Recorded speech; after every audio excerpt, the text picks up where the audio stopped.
that Facebook did turn this feature off. My question, and the reason I'm asking about 2013 and 2015, is Facebook knew about this in 2013 and 2015, but you didn't turn the feature off until Wednesday of last week. It's the same feature that Mr. Kittinger just talked about, where this is essentially a tool for these malicious actors to go and steal someone's identity and put the finishing touches on it. So again, one of your mentors, Roger McNamee, recently said your business is based on trust and you're losing trust. This is a trust question. Why did it take so long? Especially when we're talking about some of the other pieces that we get to the bottom of. Your failure to act on this issue has made billions of people potentially vulnerable to identity theft and other types of harm from malicious actors. So on to another subject. Facebook has detailed profiles on people who have never signed up for Facebook, yes or no? Congressman, in general, we collect data for people who have not signed up for Facebook for security purposes to prevent the kind of scraping that you were just referring to. So these are called shadow profiles? Is that what they've been referred to by some? Congressman, I'm not familiar with that. I'll refer to them as shadow profiles for today's hearing. On average, how many data points does Facebook have on each Facebook user?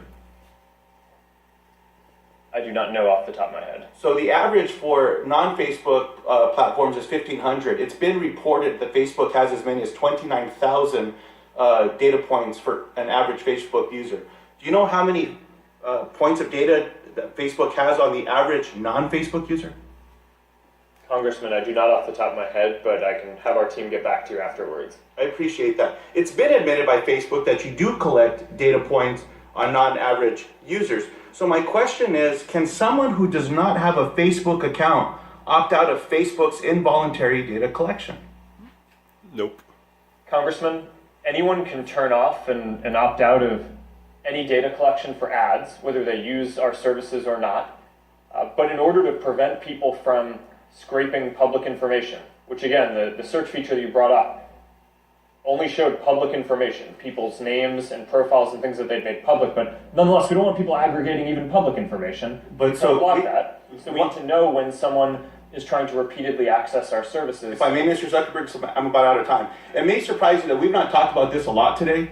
You've said everyone controls their data, but you're collecting data on people that are not even Facebook users, that have never signed a consent, a privacy agreement, and you're collecting their data. And it may surprise you that on Facebook's page, when you go to I don't have a Facebook account and would like to request all my personal data stored by Facebook, it takes you to a form that says go to your Facebook page, and then on your account settings, you can download your data. So you're directing people that don't have access, don't even have a Facebook page, to have to sign up for a page to release their data. We've got to fix that. The last question that I have is, have you disclosed to this committee or to anyone all information Facebook has uncovered about Russian interference on your platform? Congressman, we are working with the right authorities on that, and I'm happy to answer specific questions here as well. Gentleman's time's expired. Thank you, Mr. Chairman.